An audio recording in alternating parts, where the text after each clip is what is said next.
2016 की बात करें, एक फिल्म आई थी उड़ता पंजाब, जिसमें पंजाब में ड्रग्स के डेंजर चेन को फिल्माया गया था। इतना ही नहीं, छोटे छोटे बच्चों को ड्रग्स की लत लग चुकी थी और ड्रग माफियाओं का धंधा बहुत तेजी से फैल रहा था।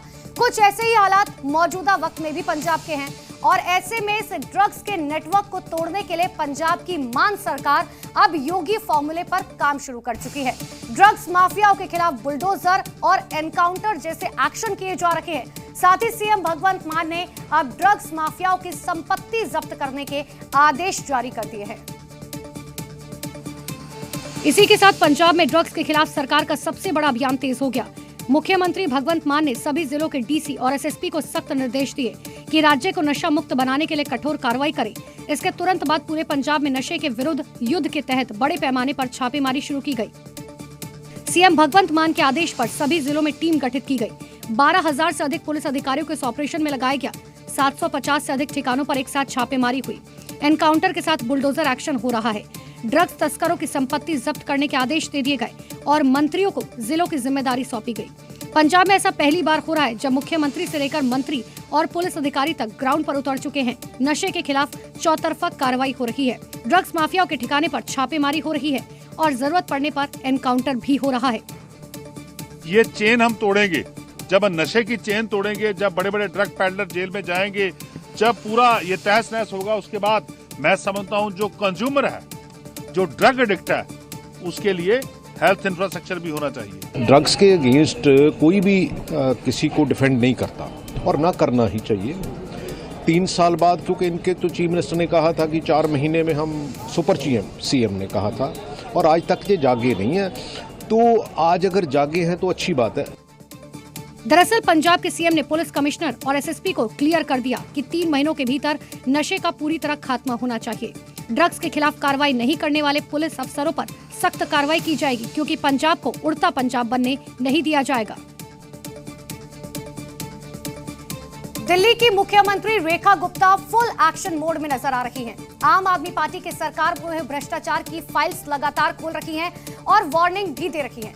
देखिए, दिल्ली को लूटने वाले एक भी शख्स को वो नहीं छोड़ेंगी, इस बात का दावा उन्होंने किया है। पाई पाई का जवाब देना होगा। रेखा गुप्ता का ये बयान तब सामने आया जब कैग रिपोर्ट में शराब घोटाले के बाद स्वास्थ्य विभाग में भारी गड़बड़ी को देखने को मिली। ऐसे में एक मैसेज तो साफ तौर पर क्लियर है, ये सिर्फ एक ट्रेलर है, पूरी पिक्चर अब भी बाकी है। क्योंकि जिस पार्टी की नींव भ्रष्टाचार को खत्म करने के वादे पर पड़ी, अब वही पार्टी भ्रष्टाचार के दलदल में पूरी तरह से फंस चुकी है। दिल्ली विधानसभा में पिछले सरकार के कारनामों की फाइल खुल रही है, जो आम आदमी पार्टी के लिए चुनौतीपूर्ण होने वाला है। दिल्ली में जनता का एक एक रुपया जो कि राजस्व के रूप में हमें मिलता है, एक भी रुपए का दुरुपयोग मैं होने नहीं दूंगी। आज इस सदन के माध्यम से मैं कहती हूँ कि जो भी लोग इस लूटपाट में, भ्रष्टाचार में लिप्त थे, एक भी व्यक्ति को छोड़ेंगे नहीं, एक एक पाई का जवाब देना होगा। सदन के पटल पर back to back 2 CAG report से दिल्ली में संग्राम छिड़ चुका है, लेकिन ये सियासी संग्राम यहीं थमने वाला नहीं है। बीजेपी आम आदमी पार्टी के खिलाफ बचे सभी 12 रिपोर्ट भी पेश करने वाली है, जिसमें राज्य वित्त ऑडिट रिपोर्ट, वाहन प्रदूषण ऑडिट रिपोर्ट, शिक्षा विभाग की ऑडिट रिपोर्ट, सार्वजनिक उपक्रमों की रिपोर्ट और दिल्ली परिवहन निगम की रिपोर्ट शामिल है। ऐसे में परवेश वर्मा ने दावा किया है कि आम आदमी पार्टी की सरकार में हुए सारे घोटालों की जांच कराई जाएगी। हेल्थ के ऊपर में पार्ट 2 भी आने वाला है और इसके ऊपर में 14 रिपोर्ट, इसके बाद में 12 रिपोर्ट और आने वाली है। हम भी जो इनके सारे घोटाले देख रहे हैं आने के बाद में, पहले हम सारे घोटाले देखते थे विपक्ष में बैठकर, अभी हम देख रहे हैं सरकार में आने के बाद में तो और भी बहुत सारी कमियां दिखाई दे रही हैं। सारे घोटालों की जांच कराई जाएंगी।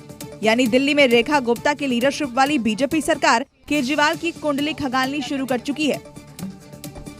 आम आदमी पार्टी की सरकार के दौरान अलग अलग डिपार्टमेंट्स की ऑडिट वाली कैग की रिपोर्ट विधानसभा में पेश की जा रही है।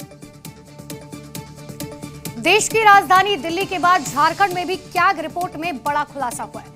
दरअसल दावा यह किया गया कि सोरेन सरकार के स्वास्थ्य विभाग में बड़े पैमाने पर गड़बड़ी हुई और वो भी कोविड महामारी के दौर में। कैग की रिपोर्ट के मुताबिक झारखंड सरकार कोविड के समय दी गई राशि को खर्च नहीं कर पाई, जिसकी वजह से झारखंड में कोरोना से हजारों लोगों की मौत हो गई थी। ये आरोप बीजेपी की तरफ से लगाए गए। साथ ही बीजेपी का ये कहना है कि झारखंड स्वास्थ्य विभाग में घोटाला हुआ है। कोविड के वक्त सिर्फ 32% फंड ही खर्च हो पाए, बाकी पैसों का कोई लेखा जोखा नहीं है। इसके अलावा सरकारी अस्पताल में डॉक्टर्स की कमी के साथ स्टाफ, नर्स और पैरामेडिक्स की भी भारी कमी है। इसी कैग रिपोर्ट के बाद झारखंड में बड़ा राजनीतिक भूचाल आ चुका है। बीजेपी और जेएमएम आमने सामने आ चुकी है। देखिए, सीएजी की रिपोर्ट ने स्पष्ट कर दिया है कि सरकार ने क्रिमिनल नेग्लिजेंस किया है कोरोना काल में, जिसके कारण हजारों लोगों की मौतें हुई झारखंड में। अब केंद्र ने इनको पैसा दिया, 400 करोड़ से ज्यादा का अनुदान दिया, इसमें इन्होंने भी अनुदान जोड़ा, लेकिन 32% उस राशि का खर्च नहीं हुआ। सीएजी का जो चेहरा दिख रहा है, अब लगता है जो अन्य संवैधानिक संस्थाएं हैं उसकी श्रेणी में, उस कतार में अब सीएजी भी आ गई है। सीएजी में ताकत है तो हम उम्मीद करें कि सीएजी रिपोर्ट दे देगी पीएम केयर फंड का। तो वहीं इसी रिपोर्ट के बाद तत्कालीन स्वास्थ्य मंत्री बन्ना गुप्ता को जेल भेजने और मुख्यमंत्री से कैग रिपोर्ट के आधार पर कार्रवाई की मांग की जा रही है।